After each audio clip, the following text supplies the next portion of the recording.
In this video, I'm going to be sharing the number one way I have found to lower churn in your gym or your studio. Now, before I dive in and show you the exact system to do this, I need to share a story with you.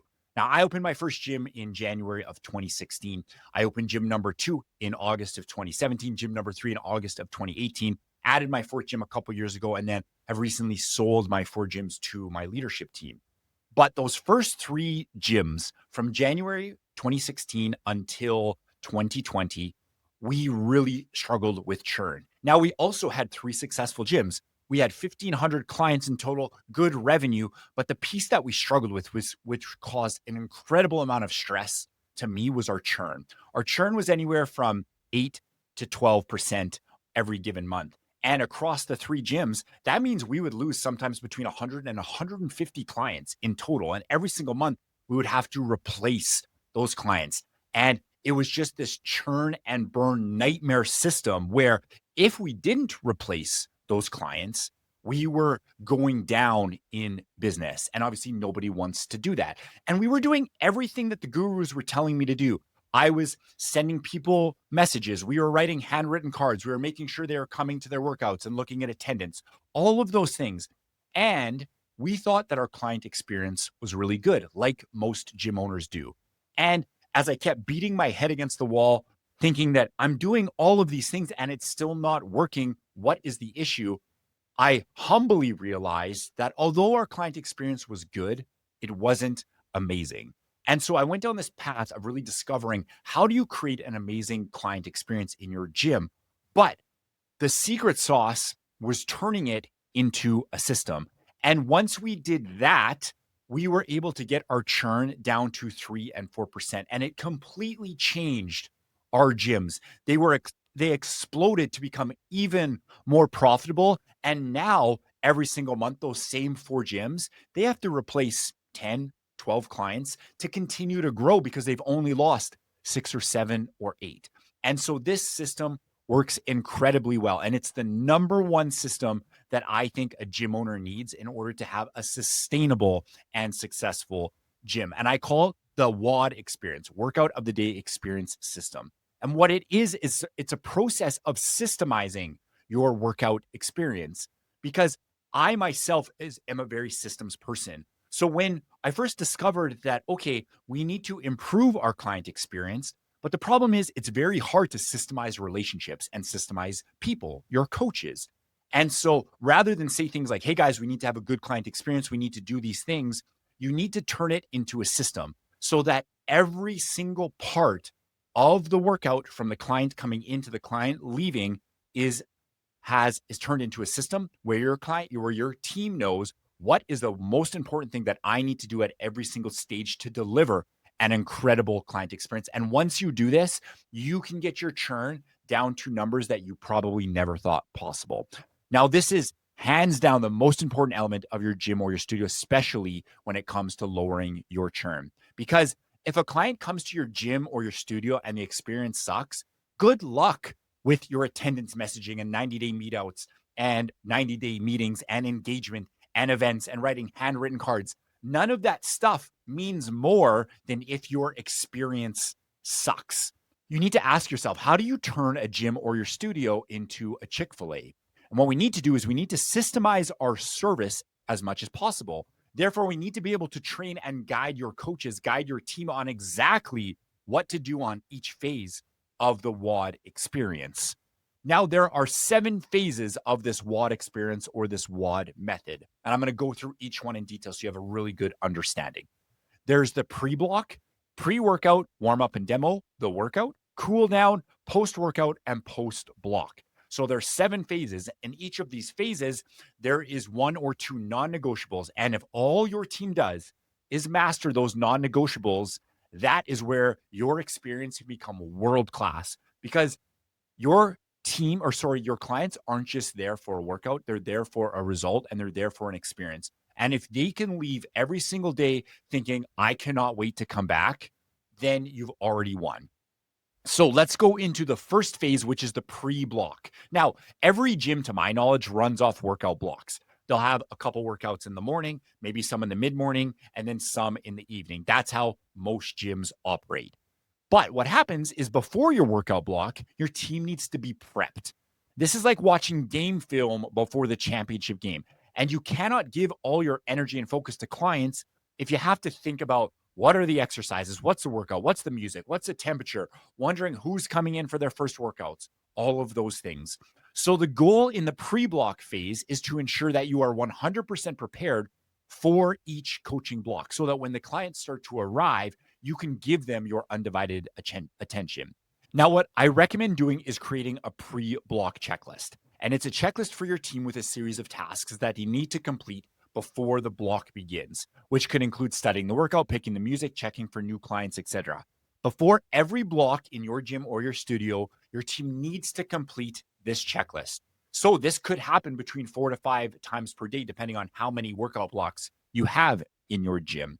And with this pre-block phase, the non-negotiable for you and your team is to complete all the tasks on the daily checklist to ensure that you have the essentials ready to go so that you can focus all of your attention on the clients when they start coming into the door. So that is the first phase of the workout of the day experience. You need to create a checklist of the things that your team needs to do, and they need to make sure they do those things before the start of each workout block. Now, the next phase is what I call the pre-workout phase. Now, before each workout, there's usually a series of things that your team needs to do to execute to prepare for the workout. And this would happen before each workout in a block. So if you have 3 workouts, for example, in your early morning block, this pre-workout phase is going to happen 3 different times. Now, this period is magic time. This is where you can master the relationships and really solidify those with your clients. And the goal of this phase is to greet every client as soon as they walk in the door in a personal, positive, and professional manner so they feel welcomed, comfortable, and acknowledged and cared for. Welcoming clients into your gym is one of the most underrated elements, in my opinion, and it can be complete gold when executed properly. However, when you do this, you want to make sure that you go over and above. If I walked into a gym and you say, "Hey, Joel, how are you doing?" That's very common. That is not different. Everybody does that. What you want to do is greet every client with a 4E, an ear-to-ear smile, eye-to-eye contact, enthusiastic welcome, and engage with the client. That's the important part. Ask them something that is meaningful and have a quick conversation with each person. This is one of the most important parts of the entire workout, but most people don't take it seriously. Most people do it as a checklist of, did I say hi to someone when they walked in the door? They don't take it as a time to really build relationships with your client. This, in my opinion, is maybe the most important part of someone coming in for the entire workout. Now, after the clients have come in and you've greeted them, there is the next phase of your workout, which is the warm up and the demo. Now, most gyms do a decent job at this. And obviously, depending on the modality of your gym, I can't give like all of these recommendations for warm ups and demos because depending on that modality, they're going to look different. But there are a couple important elements to consider to take it to the next level. The goal of your warm up and your demo is to get clients warm up, ensure that they know what to do and how to do it, including progressions and regressions, so that you can spend less time directing them during the workout and more time on creating personal positive experiences throughout the workout. Now, again, I can't give specific recommendations depending on your modality. However, these are the non-negotiables that you should consider in your warm-up and your demo. Start on time, communicate your workouts clearly, simply, and meet your clients where they're at. Demo all movements, including progressions and regressions. So again, the goal of the warm-up and demo phase is to leave your clients feeling confident so that when the workout starts, you're not re-explaining, you don't have to show them what to do. They're ready to go so that now you can deliver an amazing experience during the workout. Now, the workout phase is the 4th phase of the WOD experience. So now it's game time. And how you coach your workout, it depends a lot on your model, again, and the types of clients that you have. But I'll break down the things to consider so that your workout can become world-class. Don't forget that clients joined your program because they're looking for a result, so you need to deliver on that promise. But you want to deliver an experience being cared for and personally acknowledged. So the non-negotiables of the workout phase are to deliver a safe, fun, and effective workout that leaves the clients wanting to come back. And the way that you do this is every client has their name used at least once in the workout. It's very important that you do that. And every client receives at least one enthusiastic high five. If you do those two things, you will make sure that you deliver a safe, fun, and effective workout that leaves them wanting to come back because they feel so different than that previous gym that they were at. Now, the next phase is the cool down phase. This is where the workout is now end. A lot of gyms, they'll go through like a cool down phase. Maybe they'll lead their clients through some stretching, etc. Now, the workout is over, but your chance to deliver an incredible experience is not. And you can use this cool down phase to continue to coach your clients so that they keep coming back. And the goal of the cool down is to leave the clients with a coaching lesson, keep them up to date on your announcements, and to celebrate clients so that they keep coming back. Now, the non-negotiables of the cool down phase is that every client receives a high five following the completion of the workout. Provide your clients with a coaching message, especially if you're leading them through a cool down or a stretch. Leave them with a coaching message. That's still an opportunity to coach them. And finally, I would recommend celebrating your clients however you see fit.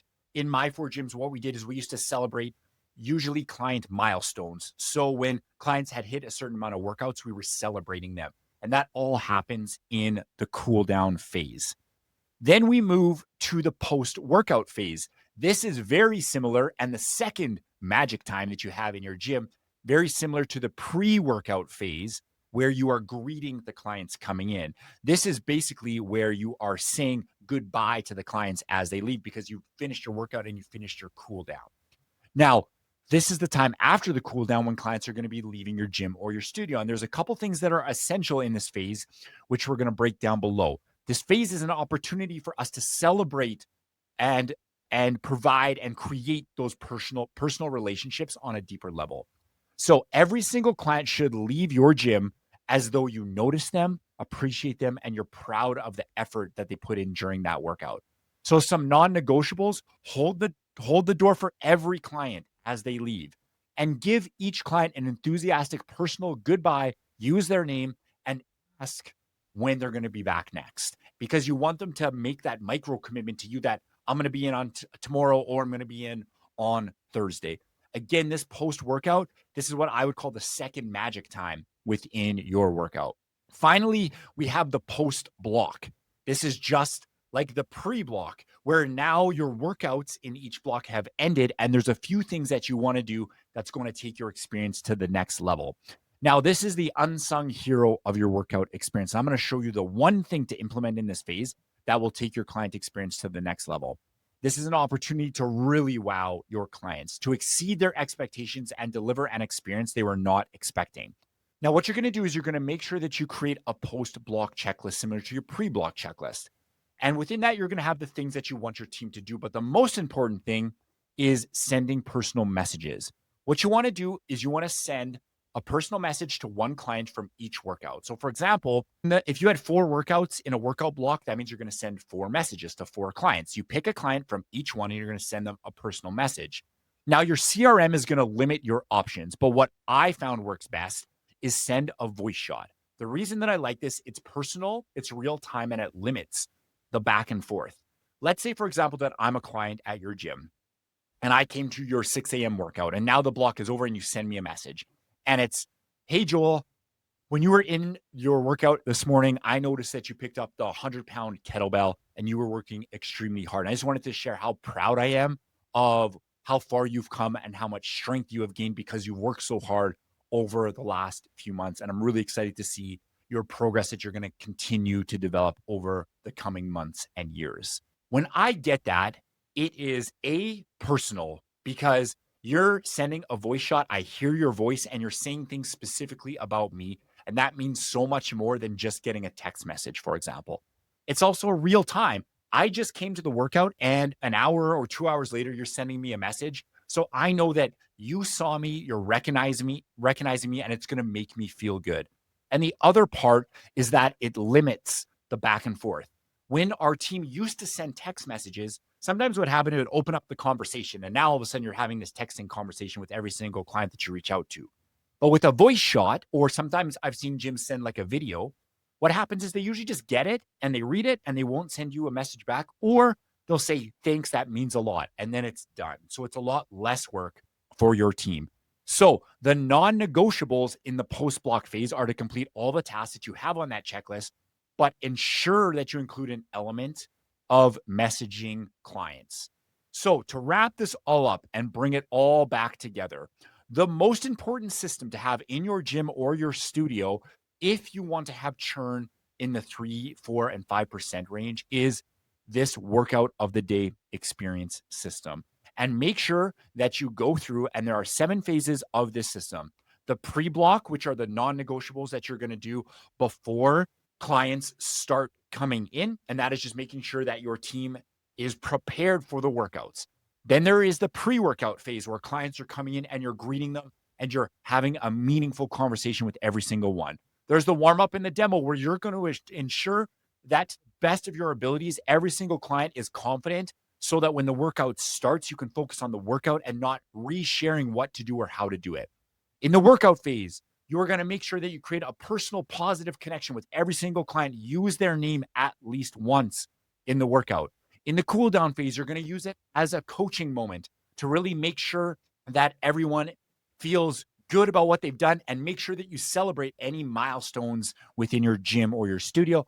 The post workout phase, that's where you're going to say goodbye to everyone as they're leaving, hold the door for the clients, use their name, give them a high five and ask them when you can see them back. And then finally, you have the post block where you wrap up everything from each block, with the most important element being sending each client or sending one client from each workout a personal message.